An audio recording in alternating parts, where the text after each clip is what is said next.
자, 보겠습니다. 충격음 이런 거는 그냥 보시면 되는데 충격음의 정의를 보시면 책은 489쪽이고요.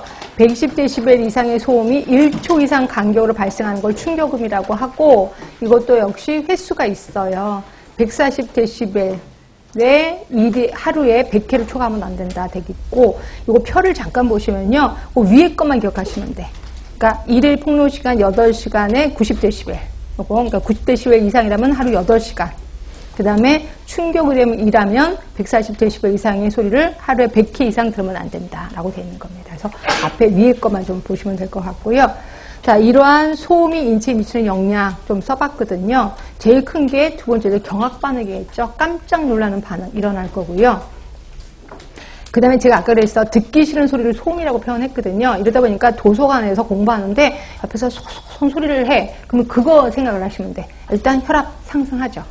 맥박수 증가됩니다. 뭐예요? 지금 싸울 준비가 되어 있는 거죠. 그치? 호흡의 변화인데 호흡수가 증가되지 않을까 씩씩대느라고. 근데 어떤 때는요, 내 호흡 소리 때문에 이 상대편 소리가 안 들릴 때가 있어. 이상하게 호기심 때문에. 그러면 내 호흡을 이렇게 줄이는 경우가 있거든요. 그래서 호흡에 줄어들 수도 있고 늘어날 수도 있어. 그래서 이걸 호흡의 변화라고 표현한 거고 근육 긴장도 당연히 증가될 겁니다. 그래서 아실 거고.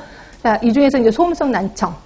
소음으로 인해서 그러니까 뇌하면 정확하게 뇌 중에서도 달팽이 간 안에 감각신경이 피로해지고 퇴화되는 현상이에요. 아, 피로해지는 게 뭘까? 피로해지는 건 일시적 난청이지. 일시적. 피로해지고 피로가 풀리면 다시 들릴 겁니다. 근데 이거를 일시적 난청이라고 하는 거고요. 그럼 퇴화되는 거는 영구적 난청이겠구나. 이렇게 보시면 돼요. 그래서 대부분 근로자들은요, 소음이 심한 곳에서 일을 하면 그날 저녁 때 필요하기 때문에 집에 가면 멍하게 아무것도 안 들린대요. 그러고 나서 잠자고 일어나면 또 들린다라고 하는데 이건 대부분 일시적 난청입니다. 이런 것들이 오래되면 나중에 영구적까지 가겠다 이렇게 생각하시면 되고요. 하여튼 이러한 현상을 소음성 난청이라고 하는 거고요. 이번에 보시면 소음성 난청에 걸리기 쉬운 사람들 좀 써봤습니다. 특히 치과 의사 하루 종일 쥐잉하는 소리 들리겠죠. 그래서 그렇겠구나. 자, 세 번째 보시면 초기에 본인이 알아챌 수 없는 것이 특징이다. 본인이 스스로 깨닫게 됐을 때는 이제 이미 낮은 음도 못 듣게 돼서 그다음에 정상적인 대화상일에 지장을 받게 된다. 얘기를 했고 동그라미 5번입니다. 소음의 주파수에 관계없이 4000Hz 근방의 청이 가장 먼저 손상을 입는다.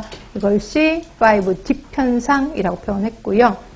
그러면 이렇게 소음성 난청의 특징 6번입니다. 공기전도와 골전도가 같아진다는 거죠. 린넨 테스트. 이걸 양성이라고 하는데 원래는 정상이 뭐예요? 공기전도가 길어요? 골전도가 길어요? 공기전도가 길잖아요. 그래서 내가 듣는 소리를 공기로도 듣고 골로도 들으는데 이거 린넨 테스트 기억하시나요? 이게 띵 쳐갖고 여기다가 머리 딱 얹어 놓는 거. 그래서 이건 이게 골전도고 이 소리가 안 들릴 때 띄어서 여기다 하면 소리가 들리죠. 그래서 공기전도가 더 깁니다. 근데 이 두 개가 똑같아지요. 이걸 양성이라고 하는 거고 이러면 이제 소음성 난청이라는 거죠. 하여튼 요거. 자, 그다음에 대책은 5번 보호구 착용해라. 기막에 기덥게 이런 거 하라라고 되어 있습니다.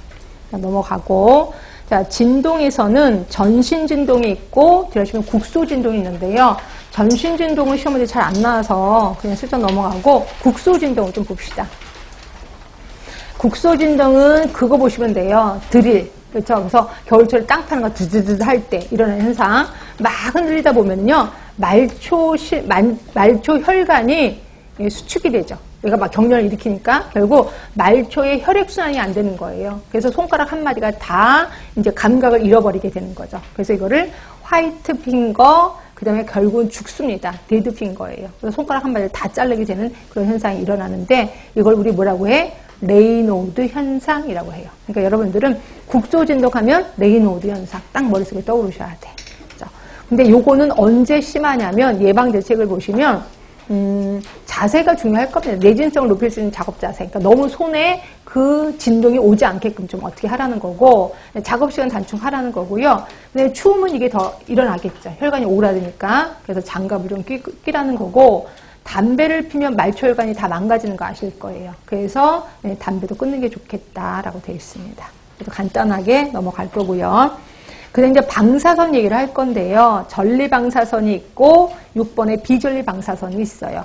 전리방사선 하면 아 우리가 이건 엑스레이 요걸 얘기하는구나. 그럼 엑스레이로 인해서 생기는 병 대부분 당연히 직종은